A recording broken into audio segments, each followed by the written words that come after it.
Hello दोस्तों, welcome to एक study notes. आप सभी दोस्तों का मैं मिस्कुला बहुत बहुत स्वागत करता हूं आपके अपने क्लास में।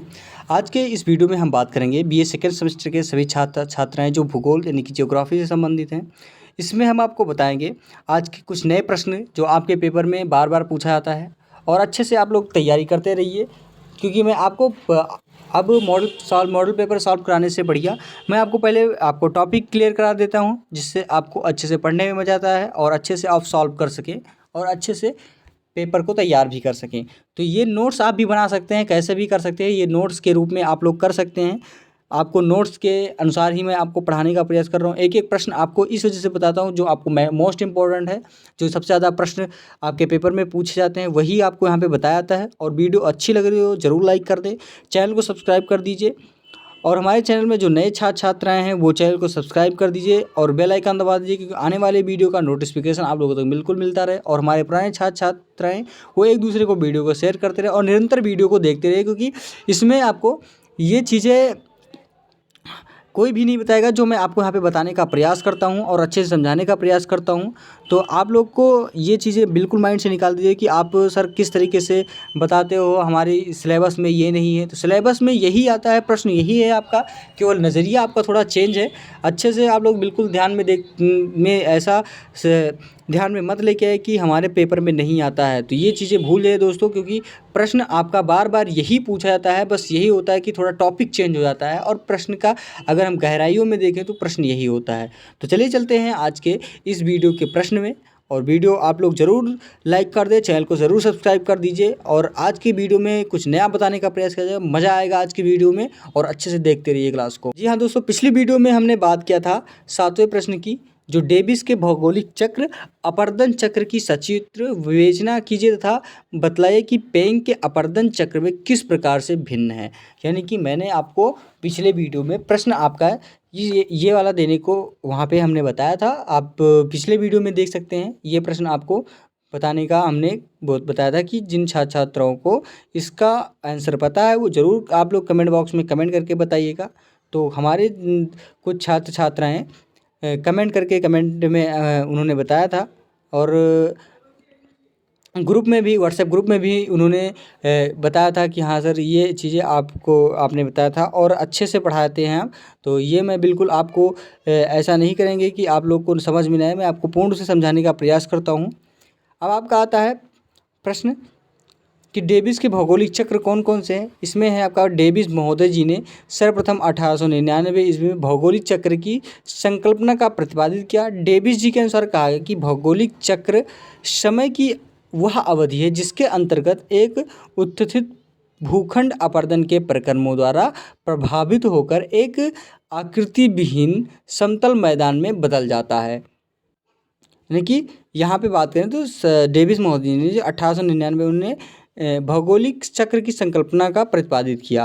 यानी कि 1899 उन्होंने भौगोलिक चक्र के बारे में यहाँ पे प्रतिपादित किया, और इस चक्र में जो इसकी समय अवधि है जिसके अंतर्गत भू आखंड अपरदन के प्रक्रमों को प्रभावित करके विकृतिहीन समतल का मैदान में बदलता है, ये डेविस जी महोदय जी के अनुसार बतलाया गया है। इसमें इन्होंने लिखा है कि डेविस ने स्थल रूपों के विकास में चक्रीय पद्धति का अवलोकन ऐतिहासिक परिप्रेक्ष्य में किया है। इन्होंने लिखा है स्थल रूप संरचना प्रक्रम तथा अवस्था, यानी कि जिसे हम कहते हैं समय का प्रतिफल होता है। यानी कि इन्होंने कहा है a landscape is the function of structure, यानी कि स्थल रूप संरचना प्रक्रम तथा अवस्था समय का प्रतिफल होता है, यानी कि प्रोसेस एंड स्टेज टाइम। तो ये डेविस जी के अनुसार लिखा गया है आप लोग को समझ में, और ये पॉइंट्स बहुत ही मोस्ट इम्पॉर्टेंट है। ये मोस्ट इम्पॉर्टेंट टॉपिक है इनका, डेविस जी का। इन्होंने ये चीज़ें बतलाया है कि आप लोग को इससे समझ में आ जाएगा कि हाँ कौन सा मोस्ट इम्पॉर्टेंट है, कौन सा आपका सबसे ज़्यादा पेपर में प्रश्न पूछा है। तो ये सारे प्रश्न आपके पेपर में, आप अगर सेक्शन बी की बात करें तो सबसे ज़्यादा आपको सेक्शन बी में मिलेगा, और सेक्शन सी में भी आपको ये प्रश्न मिलते हैं। उसके बाद में फिर ये 3 कारकों कौन कौन से, पहला संरचना, प्रक्रम तथा अवस्था या समय। अवस्था का मतलब होता है समय। को डेविस को त्रिकट कहते हैं, यानी कि इसको डेविस जी को इस 3 अवस्था को प्रतिपादित किया और डेविस जी को क्या कहते हैं, इसको त्रिकट बोलते हैं। और डेविस का अपर्दन चक्र स्थल खंड के उत्थान के लिए साथ प्रारंभ होता है। जब तक उत्थान होता है तब तक अपर्दन क्या होता है, प्रारंभ होता रहता है। और इसे निम्न प्रकार से स्पष्ट किया जाता है, जैसे उत्थान हुआ, उस उत्थान के बाद में फिर अपर्दन में आता है, यानी कि छोटी अवधि में उत्थान हो जाता है और लंबी अवधि में यह क्या करता है, अपर्दन में बदल जाता है। उसके बाद फिर जब इसका चक्र का अंतिम आता है तो इसे हम कहते हैं पेनी प्लेन। क्या कहते हैं इसको हम? इसे हम कहते हैं पेनी प्लेन, यानी कि कुछ इस तरीके से आपका इंटरचेंज होता रहता है। अगर छोटी अवधि में आपका उत्थान हो गया, उससे बड़ा हुआ तो लंबी अवधि जब होती है तो अपर्दन में बदलता है, और जब चक्र का अंतिम लेन आता है तो ये क्या कहती हैं, पेनी प्लेन में बदल जाती हैं। तो भौगोलिक चक्र की प्रथम अवस्था में केवल उत्थान होता है और दूसरी तथा तीसरी अवस्थाओं में क्या होता है, स्थल खंड अपर्दन द्वारा नीचा हो जाता है। अंतिम 2 अवस्थाओं में चक्र क्रमशः तरुणावस्था, प्रौढ़ावस्था, वृद्धावस्था से गुजरता है। यानी कि पहला ये उत्थान होता है जो तरुणावस्था से गुजरता है, और अपर्दन में जब आता है तो ये प्रौढ़ावस्था में हो जाता है। तरुणा का मतलब होता है कि पैदा होने के बाद में जब तक वह आदमी जवान नहीं हो जाता है, और जब जवान होने के बाद में वो वृद्धावस्था में आता है, उसका वृद्धावस्था काल में जब वो उसकी उम्र क्या होती है, वो अंतिम सांसें ले रहा होता है, तो ये अंतिम जो ये अवस्था होती हैं 3, तो ये वृद्धावस्था से होकर गुजरता रहता है। तो ये भौगोलिक चक्र की प्रथम अवस्था के रूप में बताया गया है। ये प्रथम, दूसरी और तीसरी, ये तीनों अवस्था आपको यहाँ पे बताया गया है। उसके बाद फिर आपका आता है चित्र में, हम आपको थोड़ा बहुत समझाएंगे। इसमें चित्र में आपका कुछ इसी प्रकार से उत्थान किस तरीके से होता है, ऊंचाई ये आपका हो गया, और ये आपका हो जाता है, इसका रेखिक प्रदर्शन है डेविस के अपर्दन द्वारा। उत्थान यहाँ से शुरू होता है, जो तरुणावस्था से जाता है, जो उत्थान समाप्त होता है। उसके बाद फिर तरुणावस्था आपका आबा सा दा, फिर या व गा, इस तरीके से आपका शुरू होता है।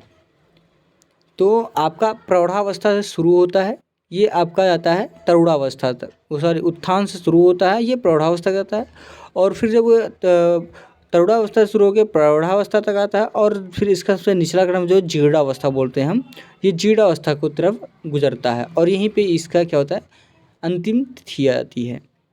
तो इस तरीके से आपका पहला होता है। यानी कि अब तरुणावस्था किसे कहते हैं, हेडिंग में आपका तरुणावस्था के बारे में बताएंगे।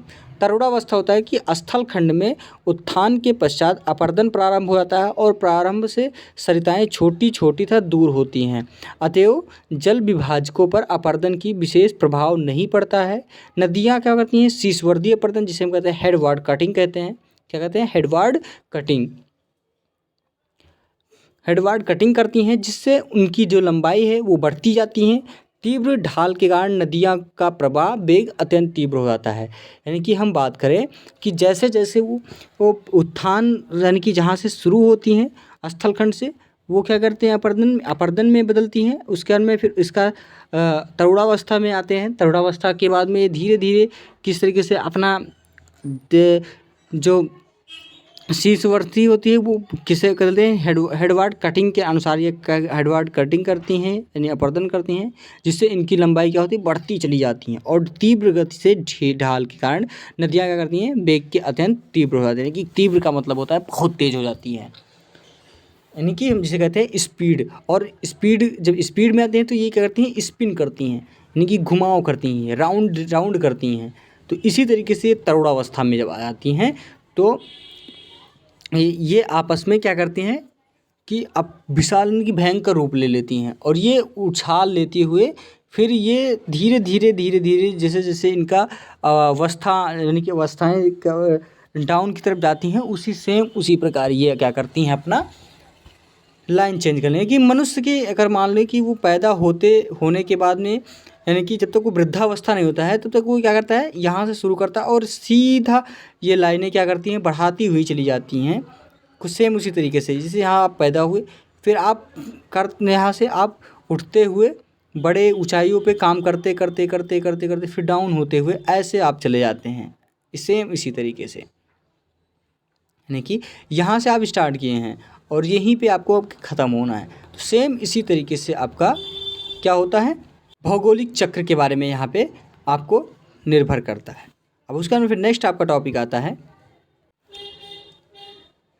तीव्र होता है।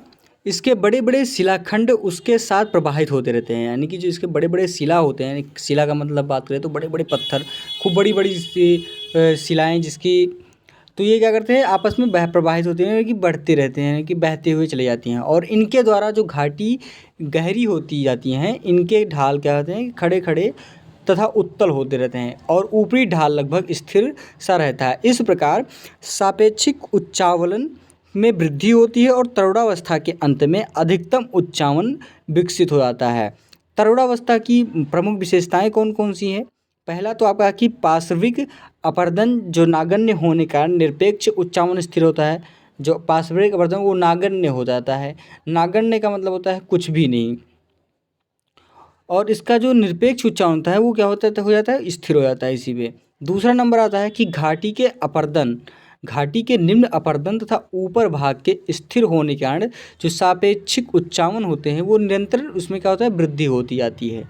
तीसरा नंबर आता है इस अवस्था में, पांचवा नंबर जिसे कहते हैं बी, हम वी आकार की घाटियों का निर्माण होता है और इस अवस्था में हम कुछ इस प्रकार से नदियों का निर्माण हो जाता है। इस प्रकार से आपका नदियों का निर्माण हो जाता है और इनकी पार्श्ववर्ती ढलाएँ होती हैं वो गार्ज तथा कैनियन की रचना होती हैं। कौन कौन सी? गार्ज और कैनियन की रचना हो जाती हैं। तो इस तरीके से ये पार्श्ववर्ती सिस्टम में आपकी आ जाती हैं। फिर आपका आता है चौथा नंबर कि नदियों के मार्ग उच्छलिकाओं तथा जलप्रपातों की रचना होती हैं।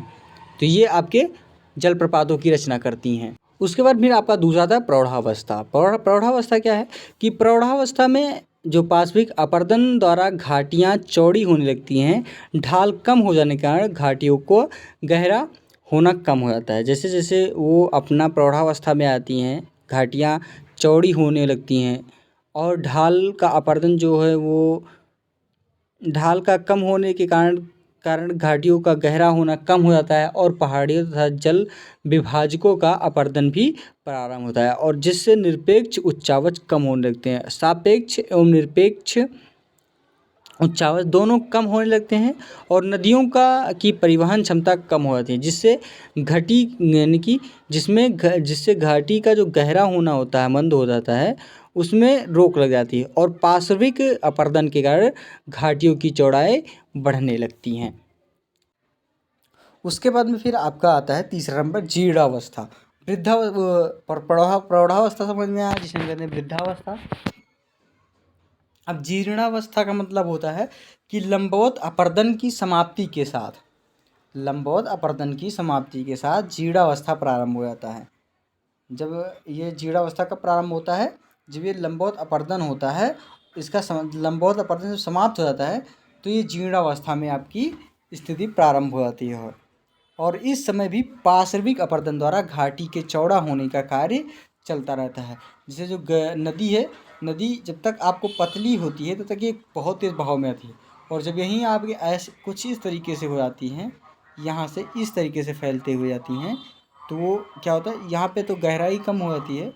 उसके बाद फिर यहाँ से क्या करती हैं, इनकी जो गहराई होती है वो बटने लगती है। जो यहाँ पहले इतने में चल रही थी, अब वो क्या करी कि इतने में फैल गए, इतने में। तो ये अब क्या हुआ कि यहाँ पर आपकी जो होती है गहराई, सबसे ज़्यादा गहराई यहीं तक होती हैं।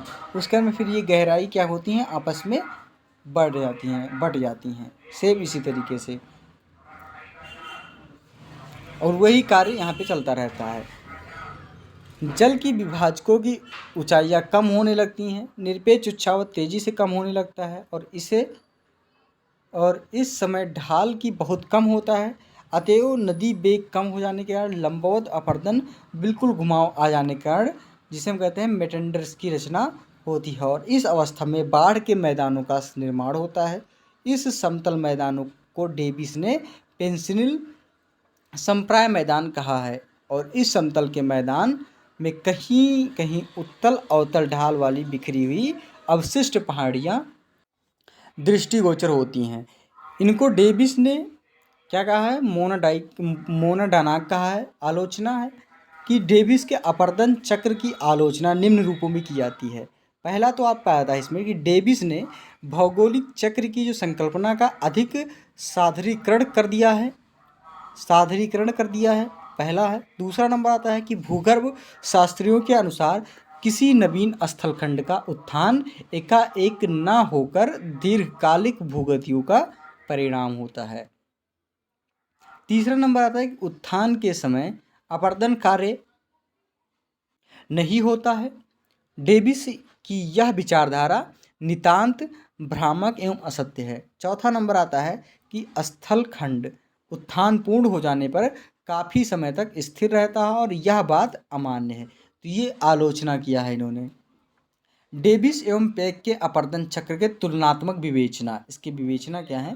पेक ने डेविस के भौगोलिक चक्र की संकल्पना को स्वीकार करते हुए स्थल रूपों के विकास के एक नए सिद्धांत का प्रतिपादन किया है, जिसे हम कहते हैं मॉर्फोलॉजिकल सिस्टम के नाम से जाना जाता है। जो प्रतिपादन किया है डेविस जी ने अपरदन चक्र की तुलना करने वाली सिस्टम को, तो ये नए सिद्धांत के अनुसार इन्होंने प्रतिपादित किया है, जिसे हम कहते हैं मॉर्फोलॉजिकल सिस्टम। और पेक के अनुसार स्थल रूप उत्थान की प्रावस्था, जिसे हम कहते हैं फेज, एवं दर रेट ऑफ अनफिट यानी कि अनलिफ्ट तथा निम्नीकरण, जिसे कहेंगे रेट ऑफ डिग्रेडेशन के पारस्परिक संबंधों का प्रतिफल है। तो इसी तरीके से इन्होंने इसका प्रतिफल के बारे में बताया है। पेक के अनुसार उत्थान एवं अपरदन दोनों साथ साथ चलते हैं। पेक ने अपरदन चक्र की 5 अवस्थाएं बताई हैं, जिनमें आपका होता है उनकी पेक जी के अनुसार कहा गया है 5 अवस्थाएं कौन कौन सी बताई गई हैं। ये आपका मोस्ट इंपॉर्टेंट वीडियो है, मोस्ट इंपॉर्टेंट प्रश्न है, आप लोग जरूर देखिएगा दोस्तों। पहला इन्होंने बताया कि प्रथम अवस्था में निरपेक्ष ऊंचाई तथा उच्चावच बढ़ते हैं। प्रथम अवस्था में क्या होता है, निरपेक्ष की ऊंचाई बढ़ती है और तथा इसका उच्चावच भी बढ़ते रहते हैं। दूसरा इनका आता है द्वितीय अवस्था में कि निरपेक्ष ऊंचाई तो बढ़ती है लेकिन उच्चावच क्या होता है, ये स्थिर होती है, यानी कि स्थिर रहती हैं। तीसरा नंबर आता है कि तृतीय अवस्था में उत्थान एवं अपरदन बराबर होने से निरपेक्ष ऊंचाई जो है वो उच्चावच दोनों स्थिर होते हैं। चौथा नंबर आता है इसमें आपका कि चतुर्थ अवस्था में उत्थान समाप्त हो जाता है, इसमें निरपेक्ष ऊंचाई बढ़ती है और उच्चावच भी स्थिर होता है। पांचवा नंबर आता है कि पंचम अवस्था में पार्श्ववर्ती अपरदन शुरू हो जाता है और उच्चावच के ह्रास हो जाता है तथा स्थल खंड की जो आकृति विहीन मैदान में बदल जाता है। इसे हम क्या कहते हैं, इंटरप्ट कहते हैं। इसे कहते हैं हम क्या, इंटरप्ट कहते हैं। इस सिस्टम को हम इंटरप्ट बोलते हैं। उसके बाद फिर डेविस एवं पेक के मतों की तुलना हुई है। यहाँ पे डेविस का मत है और यहाँ पे पेक का मत है। तो डेविस का मत है, पहला आपका आता है कि स्थलाकृतियाँ संरचना प्रक्रम एवं अवस्था का प्रतिफल है। यहाँ पे कहा है कि स्थलाकृतियाँ उत्थान की प्रावस्था एवं दर तथा निम्नीकरण के पारस्परिक संबंध का प्रतिफल होता है। तो इसमें स्थलाकृत संरचना और प्रक्रम का होता है, इसमें स्थलाकृत उत्थान की प्रावस्था एवं दर तथा निम्नीकरण के पारस्परिक संबंध में प्रतिफल होता है। दूसरा नंबर आता है उत्थान समाप्त हो जाने पर ही अपरदन प्रारंभ हो जाता है, इसमें उत्थान एवं अपरदन साथ साथ चलते हैं, पेक के अनुसार बताया है और ये डेविस जी के अनुसार बताया गया है। इसमें चौथे में बताया है कि अपरदन चक्र में ढाल की महत्वहीन माना गया है। जो अपरदन चक्र होता है ये ढाल को क्या इन्होंने महत्वहीन बताया है। इसमें चौथे में पेक जी के अनुसार कि अपरदन चक्र में ढाल की विशेषता, जो अपरदन चक्र में ढाल को क्या करते हैं, विशेष महत्व दिया गया है। इसमें अगर इसमें महत्व जो है इसमें क्या इन्होंने इग्नोर किया है, यहाँ पे आपको इग्नोर किया है। फिर पांचवा नंबर आता है कि डेविस ने अपरदन चक्र की 3 अवस्थाएं मानी हैं और पेक ने अपरदन चक्र की 5 अवस्थाएं मानी है। यहाँ पे इन्होंने 5 अवस्थाएं मानी है और यहाँ पे इन्होंने 3 अवस्थाएं मानी है। इसमें डेविस ने वक्र की अंतिम अवस्था को समतल प्रायः मैदान यानी कि जिसे हम कहते हैं पैनी प्लेन की संज्ञा देते हैं। तो ये डेविज महोदय जी के अनुसार बतलाया गया है। और ये पेक महोदय जी के अनुसार कहा है कि पेक ने चक्र की अंतिम अवस्था को इंटरप्ट कहा है। तो ये हर अलग अलग पॉइंट्स का अलग अलग टॉपिक इन्होंने यानी कि बात करें तो डेविस जी के अनुसार बताया गया है और ये पेक जी के अनुसार बताया गया है। तो अलग अलग महापुरुष महाकवियों के द्वारा अलग अलग यहाँ पे इन्होंने निर्माण किया है। तो आज की वीडियो दोस्तों यहीं तक रहेगी, और वीडियो अच्छी लगी ज़रूर लाइक कर दें, चैनल को सब्सक्राइब कर दीजिए, प्लस बेल आइकन दबा दें कि आने वाले वीडियो का नोटिफिकेशन आप लोगों तक बिल्कुल मिलता रहे। पुराने छात्र से रिक्वेस्ट है कि एक दूसरे को वीडियो को शेयर करते रहिए, वो अच्छे से तैयारी कर सके। और जिनको व्हाट्सएप ग्रुप से पढ़ाई करनी है वो लोग ज़रूर व्हाट्सएप ग्रुप का हम अपने यूट्यूब चैनल में इसका लिंक दिया गया है, वहाँ से आप लोग जुड़कर बिल्कुल फ्री ऑफ कॉस्ट PDF प्राप्त कर सकते हैं और अच्छे से पढ़ भी सकते हैं। तो इसी के साथ अगली वीडियो में ज़रूर उपस्थित होऊंगा। धन्यवाद दोस्तों, जय हिंद।